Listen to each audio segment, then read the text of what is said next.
यानी उसमें से सिर्फ वो इंफॉर्मेशन निकालनी है जो आपकी रिसर्च प्रॉब्लम को 100% सेटिस्फाई कर रही है, आपके रिसर्च प्रॉब्लम के क्वेश्चंस को 100% आंसर कर रही है। और उसके बाद उस डाटा को एनालाइज किस तरह से करना है, कौन से स्टेप्स यूज करने हैं, आइदर आपने मैनुअल स्टेप्स की तरफ जाना है या फिर आप कोई जो भी आपके सॉफ्टवेयर्स हैं, आप सॉफ्टवेयर्स के थ्रू उनको एनालाइज कर सकते हैं। आप मैनुअल एनालाइज कर सकते हैं, आप एक्सेल के थ्रू एनालाइज कर सकते हैं, या फिर आपने क्वालिटेटिव या क्वांटिटेटिव रिसर्च की है तो किस तरह से की है। Third one is to consider the time and sorry budget. Sorry to say miss, लेकिन मुझे लग रहा है कि आपने जो है वो उसमें हेलो। कुछ स्टेबिलिटी नहीं है। हेलो।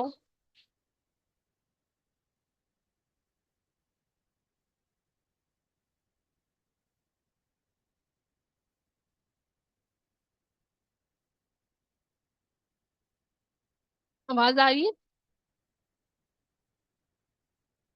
Yes ma'am. ओके, यहाँ क्वेश्चन था किसी का।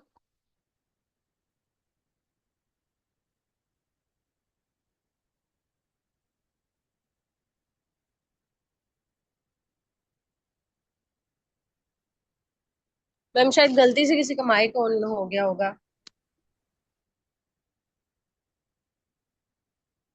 ओके, यहाँ तक किसी का क्वेश्चन है या किसी को कुछ भी समझ नहीं आया, या कोई भी कुछ पूछना चाह रहा है पीछे वाली स्लाइड से या इस वाली स्लाइड से?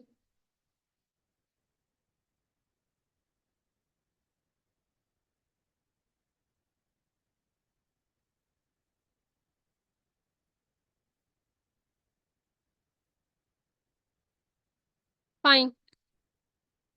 ठीक है। अब जब हम रिसर्च कर रहे होते हैं या किसी भी एरिया में रिसर्च की तरफ मूव कर रहे होते हैं तो उसमें हमें दो बड़े कंस्ट्रेंट्स जो हैं वो देखने पड़ते हैं। फर्स्ट ऑफ ऑल हमारी टाइम का कंस्ट्रेंट और second one is budgetary constraint. ये दो कंस्ट्रेंट जो है ना, इनको पहली वे में हमें टैकल करना पड़ता है, अदरवाइज हमारी पूरी रिसर्च सिर्फ इन दो कंस्ट्रेंट की वजह से सफर कर सकती है। बाकी छोटी मोटी कंस्ट्रेंट्स जो हैं वो आ जाते हैं और वो टैकल किए जा सकते हैं, लेकिन ये जो दो टाइम एंड बजटरी कंस्ट्रेंट्स हैं इनको फॉरमोस्ट और अर्लियर वे में टैकल करना चाहिए। अब टाइम कैसे हो सकता है? आप अपनी रिसर्च का टाइम कब मैनेज कर रहे हैं? आपने जो प्रॉब्लम आइडेंटिफाई की है या ऊपर आप आइडेंटिफाई कर चुके हैं, उसका डाटा एनालाइज कर चुके हैं, वो किस टाइम में आप। हेलो। मेरी वॉइस क्लियर है ना सबको? जाके पकानी है अबे किधर आई।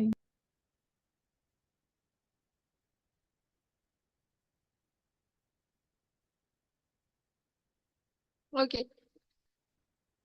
तो ये दो कंस्ट्रेंट्स जो हैं, बजट आपने कहाँ से लेना है? आपने डाटा कलेक्शन के लिए जाना है तो बजट कौन प्रोवाइड करेगा?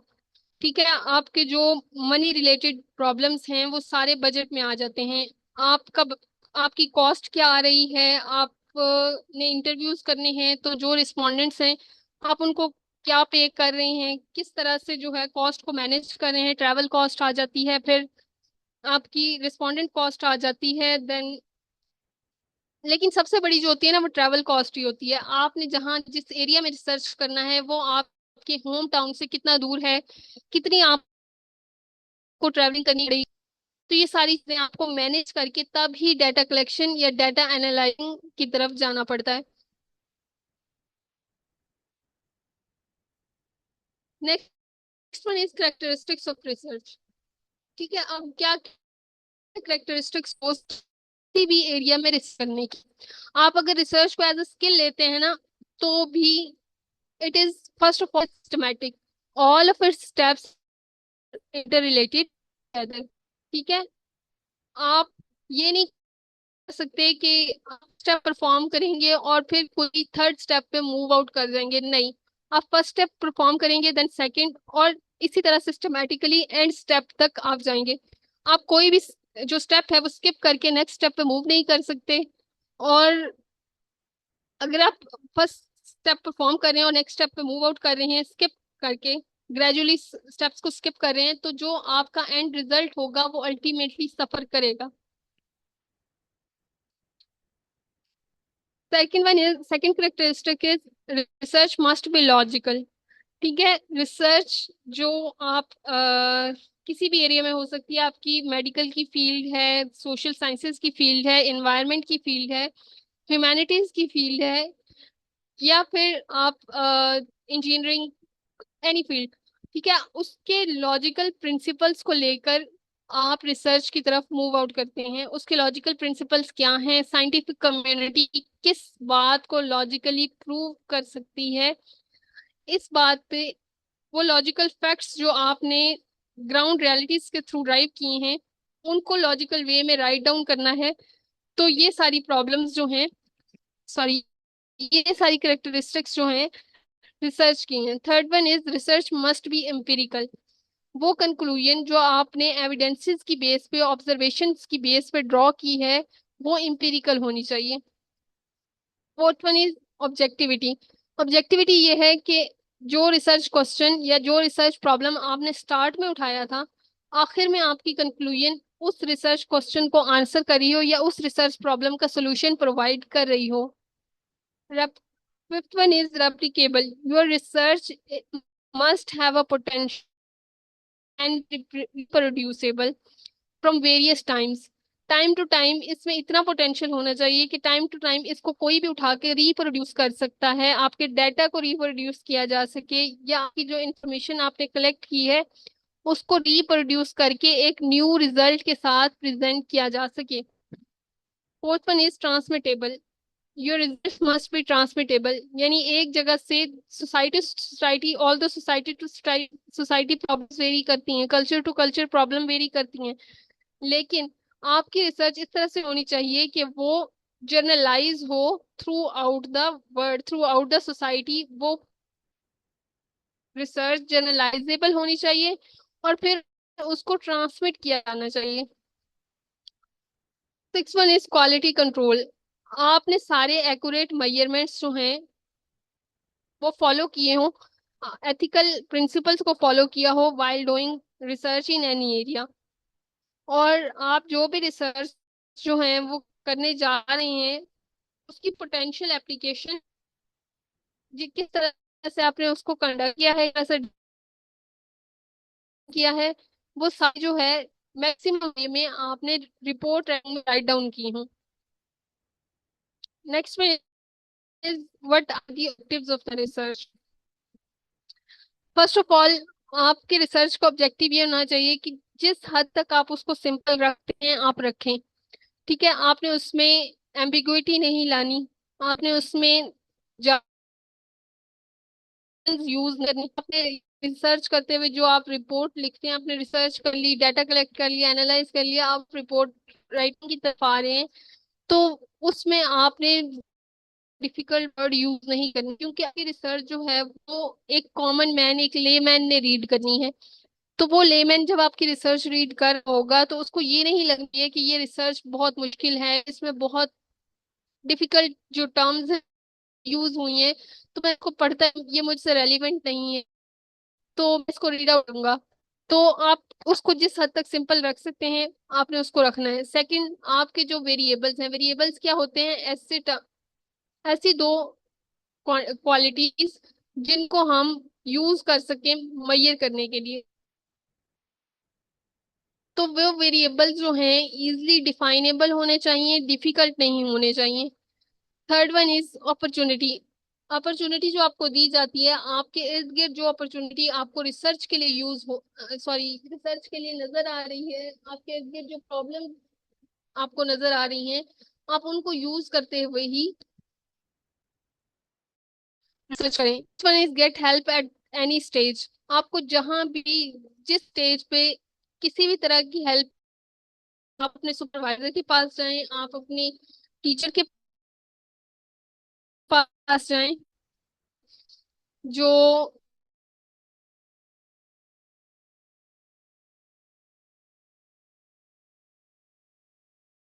कॉलीग हैं, एग्रीज हैं, उससे हेल्प ले रहे हैं, आप उनसे एक्सपर्ट ओपिनियन ले सकते हैं, आप उनसे जो है डिस्कस करके नेक्स्ट स्टेजेस पे मूव कर सकते हैं। अब लिटरेचर रिव्यू किसी भी रिसर्च को करिए, इसका जो बिल्डिंग ब्लॉक है वो कंसीडर किया जाता है।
मैम आपकी आवाज नहीं आ रही। एक मिनट डिस्कनेक्ट हो गया था, आ गई। अब आ रही है? Yes ma'am. Okay. Yes ma'am आ रही।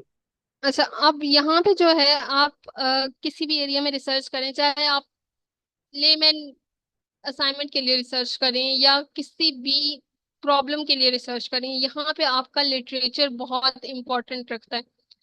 ठीक है, ये as a building block work करता है आपकी रिसर्च की एबिलिटी को इनहेंस करने के लिए, या आप जिस प्रॉब्लम को सर्च आउट करने जा रहे हैं उसको किस तरह से आपने लेकर चलना है through out the research process, आपको ये लिटरेचर गाइड करता रहता है।